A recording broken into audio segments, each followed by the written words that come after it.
All right, my name's Andy, and today we're going to take this carburetor off because I'm going to get it sent in and get it serviced, or refurbished or refreshened or whatever you want to call it. You've probably seen in previous videos that I had done, I struggled a little bit with the electronic choke.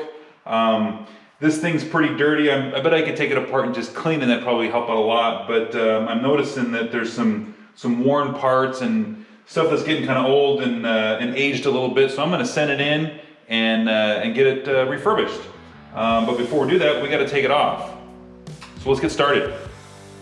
In addition to doing the carburetor, we're also going to put in some new intake manifold bolts. These are the ARP, what is that, 154-2000.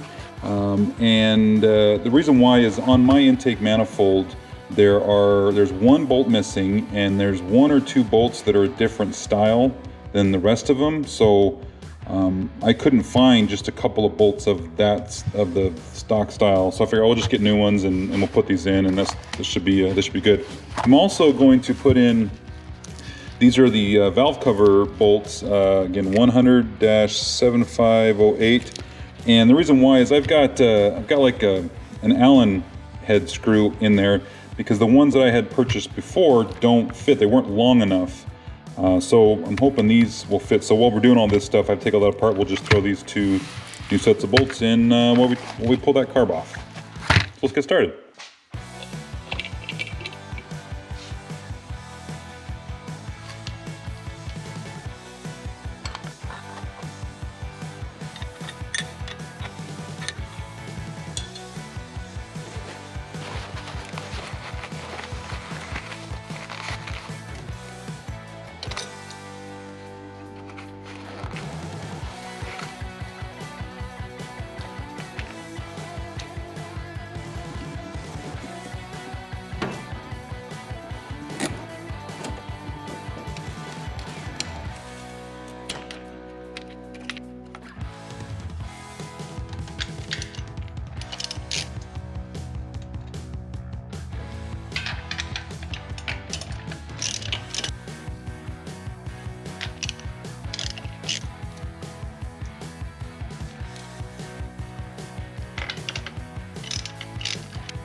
All right, now we can lift off the carburetor. I'm just gonna put a rag down here for any fuel that's still in the fuel filter to catch that as we lift this up, and just don't want to spill it on anything. All right, just like that. All right, so here it is. I'm gonna disassemble, I'm gonna take this fuel filter contraption off of here, this extended tube, because I don't need to send that in, but the rest of it, I'm just gonna pretty much leave it as is. And then when we get it back, it should look pretty brand new, and all of this gunk and stuff that's on here should be clean. So let's send it in. And while we're waiting for that carburetor to get done, I think we can go ahead and do the bolts. So on the new valve covers that we got in here, there is a longer bolt that we have to leave that one as it is. But the ones around the edges, I can swap those out for those new bolts that I bought. And then we'll also do the bolts on the intake manifold. All right, so let's get started on these bolts.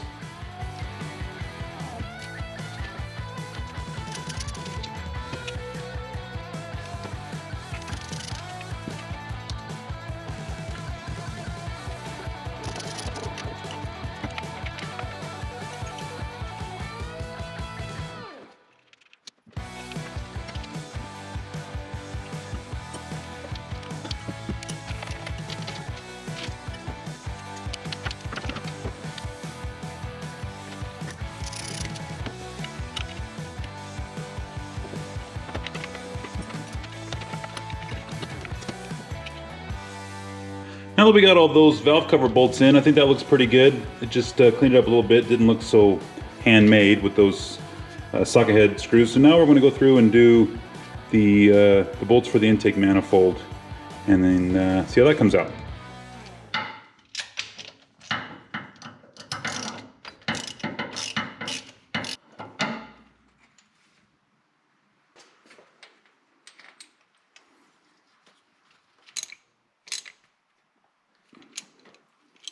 One thing I forgot to mention, as you're going through, if you're going to replace these bolts, you know, doing them one at a time is pretty safe. but don't forget you need to torque them down when you're done in a specific order. You're working yourself from the inside out, and you need to torque them to specs. So you can go ahead and swap them out like I'm doing now, but make sure when you're done that you come back and you do torque them down.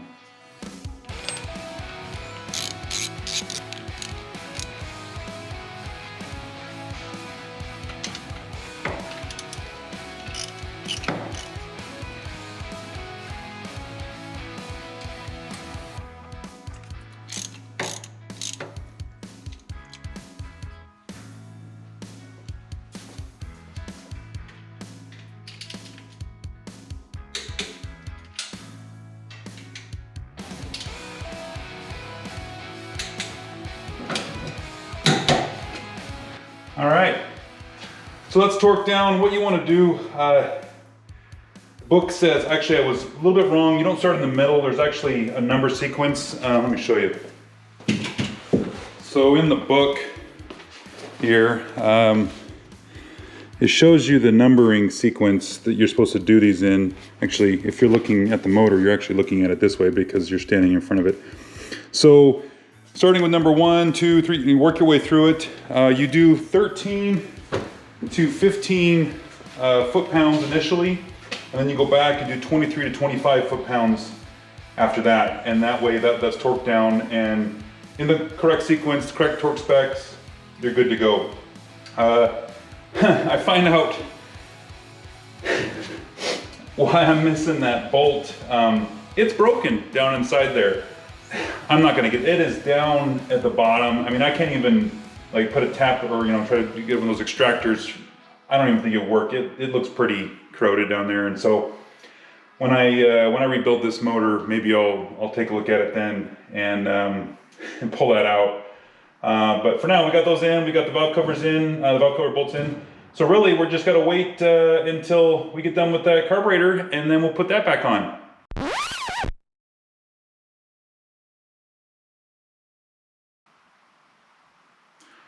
Okay, plans have changed. To get the carburetor serviced like I thought I was gonna do, was gonna be relatively cheap. I know I can do some of that here at the house, but taking it apart, setting it through the wash tank, all that kind of stuff, I had an opportunity to get this thing done for relatively cheap. Cheaper than getting a new carburetor. Well, that didn't work out. Because of what I needed to do to get this car back up to new, or whatever you want to call it, was going to be almost the same price of a new one. And so then you start going down that rabbit hole of, well, if you're going to buy a new one, do you buy the original one, the 4100 that came on these V8 cars, which was pretty good? Do you buy a Holly? You could spend days figuring out what you want to do and where you want to go with your carburetor. In the end, I just settled on getting a new unit and just transferring all the parts that I had on mine, my older 1406 Carb, to the new one, partly because in the end it would have been cheaper to do that than buy a different carb. I'm not going to say that maybe there wasn't a better carb out there, but when you're constrained by a budget, you kind of do what you can with what you have. So let's take a look at the old carb, new carb, and we'll get the new one put on the car and go from there. So here's the old one. You can dirty. It needs to be gone through. It still works. It's just that it's starting to see its age, and it would be a good idea to go through and replace some of the components and parts on here and some of the seals and whatnot. But really, in the end, it just was cheaper to just skip all that and get a different one. Well, actually, it wasn't cheaper. It was just a little bit more. So I went ahead and got a new unit. So here's the new one. Meet the new boss, same as the old boss, right? Went ahead and transferred the extension, the hardline pipe. It was on there, the ground wire, the rods and jets that I had done in a previous video. I went ahead and put those in here. I thought maybe of showing that, but I'd already shown that before, so I didn't think it add any value here. So yeah, same carb. my limits on the, this is 600 CFM, so the kind of power that I plan for this motor isn't really going to need more than that, so there was no reason to go with a bigger carb there. Just everything's nice and fresh and new and good to go, so let's put this in the car and then fire it up. I think I'm going to go ahead and replace this gasket that's on here. It came, the new car came with one, so we'll just go ahead and swap this out. There are 2 gaskets on here right now. I don't know why there are 2. I don't know if they're supposed to be. Maybe, yeah, there are 2 of them. I'm hoping that there isn't a reason for that. So I'm just going to go ahead and install the new single gasket that came with the carb.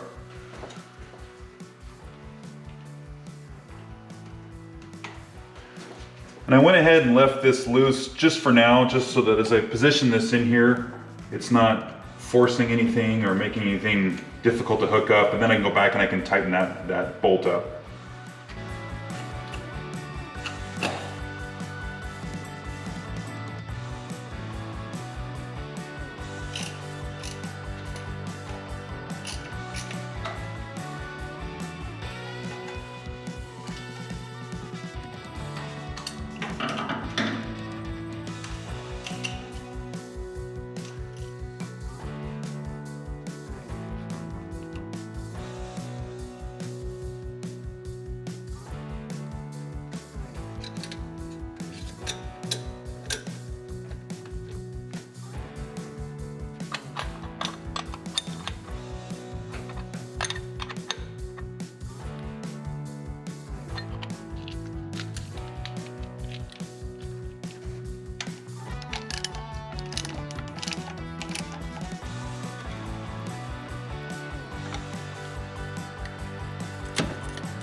Let's fire it up and see if anything catches on fire.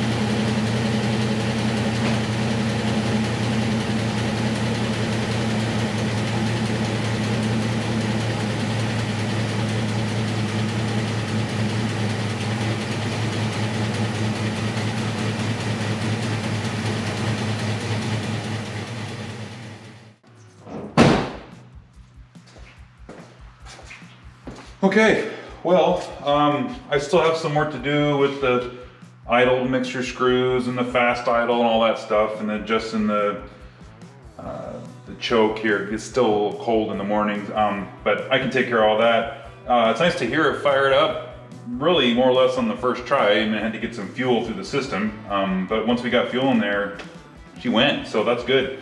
So, yeah, to recap, not a rebuilt carb like I was planning, a more expensive, longer time. The time frame between when I started this and today is longer than I thought it would be, but that's okay. We got her figured out, and then we got those bolts replaced, the intake manifold and the valve cover, so that worked out pretty good. No problems there. Yeah, so really just need to pull this car out, just let it idle for a little bit and start tweaking those screws and getting that dialed in, and then we can move on to the next project. So, all right, thanks for sticking with me. We'll see you in the next one.